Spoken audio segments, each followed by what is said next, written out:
당을 다시 살리기 위해서 내가 희생되겠다, 내가 밑거름이 되겠다, 이런 마음을 좀 가져주시면 좋겠고, 많은 전사를 잃는 그런 결과가 되지 않을까 강한 유감을 표시했고요. 가슴 아픈 결정을 했기 때문에 우선 좀 추스려봤습니다.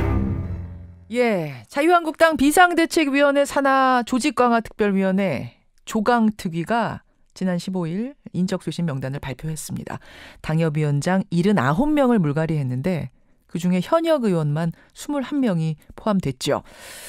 아시다시피 당협위원장 하면 국회의원 선거구 한 곳을 책임지는 대표자입니다. 당연히 총선의 공천 1순위고 현역 의원이 있는 지역구에서는 보통 그 현역 의원이 당협위원장을 맡죠.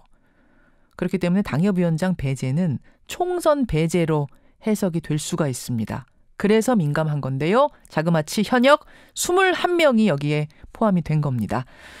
나경원 원내대표가 발표 전에 강력히 반발하기도 했는데 최경환, 김무성, 원유철, 김용태, 이은재, 곽상도, 홍문종, 홍문표 뭐 이런 중진까지 다 포함이 됐습니다. 주말에 발표가 난 후에 뭐 생각보다 잠잠하다는 얘기도 있습니다. 물론 이게 진짜로 수용해서인지 아니면 다른 계산이 있는지를 놓고는 해석이 분분합니다만 지금 분위기는 조금 반발하다가 약간 잠잠 뭐 이렇게 해석이 되는데요.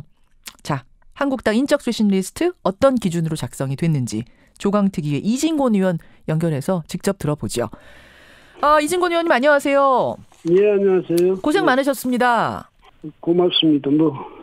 조강특위 활동 결과 때문에 이 당협위원장직을 갖지 못하게 된 분들만큼이 어디 제가 고생하겠습니다. 그분들 마음고생이 참 클 텐데 우선 그분들한테 위로 말씀을 꼭 드리고 싶습니다. 예.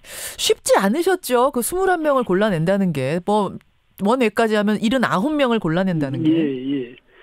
그렇죠. 지금 설명을 해 주셨습니다만 이 자리가 사실 당협위원장이 앞으로 공천의 지금 1순위라 하신 그대로입니다. 그렇죠. 그 자리를 또 그분들이 오랫동안 지역 기반을 또 확보하고 이렇게 애를 쓰셨을 텐데 그 자리를 저희들이 이제 떠나시게 만든 게 얼마나 어려운 일이겠습니까? 예. 그래서 원래는 79명보다 더 하려고 했는데 그나마 좀 축소한 거다라는 얘기가 있어요. 근데 이제 우리 이 국민 보수 우파 유권자 이분들이 기대하는 바가 있을 것 아닙니까? 그다음 명령하는 바도 있고. 그렇죠. 왜냐하면 자유한국당 쇄신하라 뭐 이런 요구가 있죠. 그런데 이제 쇄신 요구와 함께 당을 그렇다고 너무 흔들어 놓으면 당의 안정성에 이제 심각하게 훼손되지 않겠습니까? 그러니까 쇄신과 안정 그 두 가지 이게 상반되는 이 명제를 여하이 잘 조화시킬 것인가. 사실 조화가 안 되죠. 이게 완전히 이제 상반되는 그런 요구니까. 그렇죠. 그런데 어쨌든 그 어디선가 그 지점을 찾아야 되는데. 그러니까 처음에는 이제 보다 더 많은 분들을 대상으로 했지만 이제 점점 줄여가지고 지금 그렇게 된 겁니다. 그 사실은 발표 전에요.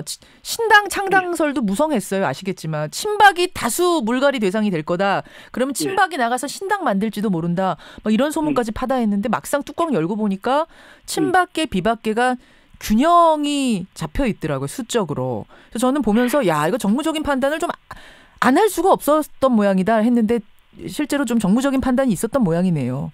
저 개인적으로는 그런 친박, 비박 이런 데서는 떠나자 이런 생각을 했기 때문에 그런 걸 생각을 안 하려고 했고 또 사실은 생각을 안 했습니다. 그런데 제 20대 총선 때는 말하자면 공천 파동이 있지 않았습니까?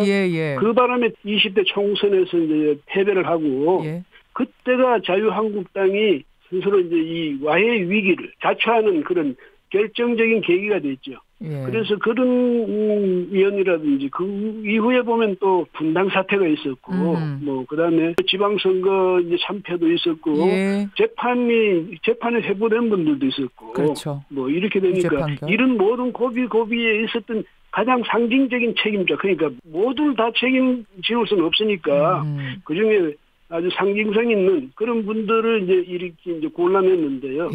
그렇게 하다 보니까 저절로 그렇게 되는 겁니다. 왜냐하면 분당 책임이 있어야 되고 이쪽에는 또 국정 남북상이든지 이런 데 대한 책임 또 공천 과정에 대한 책임 친박 공천 무슨 공천 학살 이런 식으로 그런 책임을 이제 다 물으니까 지금 말씀하신 대로 저절로 뭐 그런 식의 이제 수균형이 이루어진 셈이 됐죠. 예. 일부러 맞춘 건 아니지만 하다 보니까 결과적으로 그렇게 된 거지. 애초부터 그렇게 작정하고 한 건 아니었죠. 예. 그래서 그런지 반발이 예상보다는 좀 적습니다. 예상보다는 작은데 그럼에도 불구하고 나경원 원내대표는 발표 전에 항의를 했어요. 의원들이 하나가 되어 움직여야 하는데 이게 너무 대규모 아니냐. 또 명단 한 명 한 명 다 이유를 설명해달라 이렇게 요구를 했다면서요. 비대위원회를 이제 그걸 열어서 저희들 그 작성한 명단을 그 비대위원회 뭐 그 이전에 김병준 위원장이 이제 그 명단을 훑어보고 아마 비대위원들한테 설명을 했을 것 아니겠습니까? 그렇겠죠. 그리고 저는 이제 명단을 갖고 김용태 사무총장은 조강특위 위원장 자격으로 갔지만 저는 이게 이제 외부 우리 네 사람의 위원들이 전적으로 이것을 감당했었거든요. 그러니까 저희들 이제 그 대표로서 제가 들어갔는데 들어갔더니 그 나경원 원내대표의 입장은 저도 충분히 이해를 하죠. 왜냐하면 바로 이제 내가 원내대표가 돼서 와서 봤더니 현재 의원 21명을 이렇게 해놨으니까 굉장히 이제 좀 당황했을 것 아니겠습니까? 그래서 물론 뭐 김병준 위원장으로부터 다수 설명을 좀 들으셨겠지만 이해가 또 안 되고 또 뭐가 있냐면 내가 이렇게 해서 어떻게 앞으로 이 국회의원들의 협조를 얻을 수 있겠느냐, 내가 어떻게 이 사람들을 이끌 수 있겠느냐, 그런 막막함 때문에 아마 그랬을 겁니다. 그런데 제가 거기서 구체적으로 한 사람 한 사람을 다시 설명을 하자면 설명을 한다는 건 바로 또 뭐냐면 논쟁이 되는 거거든요. 논쟁 안 하면 설명할 필요가 없지 않습니까? 뭐 이런 식으로 이제 따지기 시작하면 이거 작업이 다시 원점으로 돌아갈 수가 있는 거예요. 그렇죠. 그러니까 제가 그랬어요. 그래서 이 비대위가 할 수 있는 건 제가 볼 때 단 두 가지다. 하나는 제가 갖고 온 이 명단을 받아들이든지 아니면 제가 이 명단을 갖고 나가든지 두 개 중에 하나인데 뭐 우리한테 부담은 느끼지 말라. 나는 언제든지 이 명단을 갖고 말하자면 집으로 갈 수 있다. 이게 받아들이시든지 아니면 난 집으로 갈 테니까 새로 조강특위 꾸려서 새로 하십시오. 그러고 나오셨어요. 여러분께서 논의하셨어요. 여러분께서 결정하시라. 이렇게 이제 이야기를 했죠. 그러고 그냥 나오신 거군요. 그랬더니 받아들여진 거네요. 근데 이제 뭐 제가 그래도 예상보다는 반발이 좀 잠잠하다라고 표현은 했지만 그 와중에도 뭐 곽상도 의원이라든지 혹은 원외위원장 중에 정호규 전 위원장 같은 경우에는 강하게 반발을 합니다. 이거 표적 심사다. 기준을 모르겠다. 정치적 학살이다. 뭐 홍준표 라인이라서 내가 괘씸죄로 배제된 거 아니냐. 이런 얘기들 나왔거든요. 어떻습니까? 근데 그렇게 이제 이 당 위원장직을 내놔야 되는 분들 입장에서 보면 오만 생각이 다 들겠죠. 그다음에 억울한 생각이 누구나 다 들고.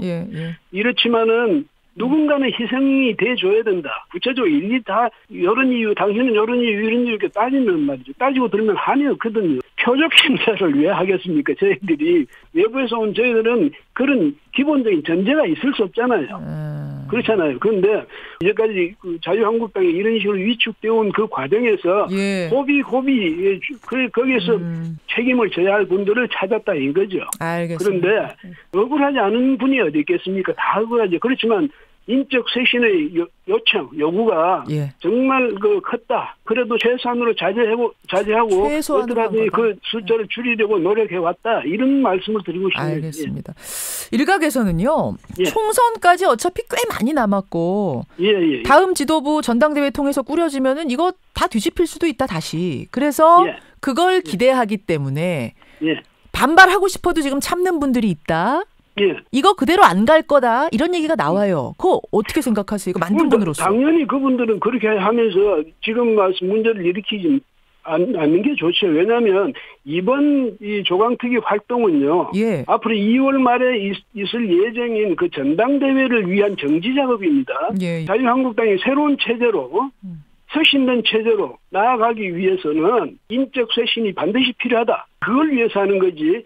이것이 공천하고는 다른 거예요. 그래서 이번에 이렇게 하더라도 나중에 공천되면 또 이제 공천 때는 공천 공심입니까 공관입니까 그걸 통해서 다시 공천 작업을 하게 되잖아요.